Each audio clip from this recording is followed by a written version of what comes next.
বাংলাদেশের বর্তমান সময়ের একজন জনপ্রিয় অভিনেত্রী হচ্ছে আরোহী মিম। তার যে কোনো নাটক মুক্তি পাওয়ার পর থেকে ইউটিউবে ঝড় উঠে যায় এবং মিলিয়ন মিলিয়ন ভিউ হয়। সেই আরোহী মিমকে এক সাক্ষাৎকারে প্রশ্ন করা হয়, ভবিষ্যতে আপনি কার নায়িকা হতে চান? তখন আরোহী মিম জানায়, আমি যদি ভবিষ্যতে কখনো কারো নায়িকা হওয়ার সুযোগ পাই তাহলে আমি মেগাস্টার শাকিব খানের নায়িকা হতে চাই।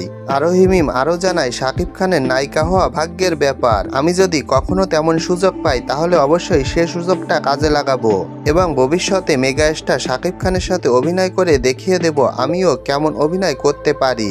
আরোহী মিমের ইচ্ছা, আরোহী মিম যদি ভবিষ্যতে কোনোদিন নায়িকা হিসেবে অভিনয় করে তাহলে সে অবশ্যই শাকিব খানকে নায়ক হিসেবে পেতে চায় এবং যে কোনো মুভিতে সে শাকিব খানের নায়িকা হিসেবে কাজ করতে চায়। এবং আরোহী মিম জানায়, এমন সুযোগ আমি যদি কখনো পাই তাহলে অবশ্যই আমি আমার সর্বোচ্চ দিয়ে চেষ্টা করব। তো বন্ধুরা, আরোহী মিম কি পারবে শাকিব খানের নায়িকা হতে? আপনাদের কি মতামত অবশ্যই কমেন্টে জানাবেন। ধন্যবাদ।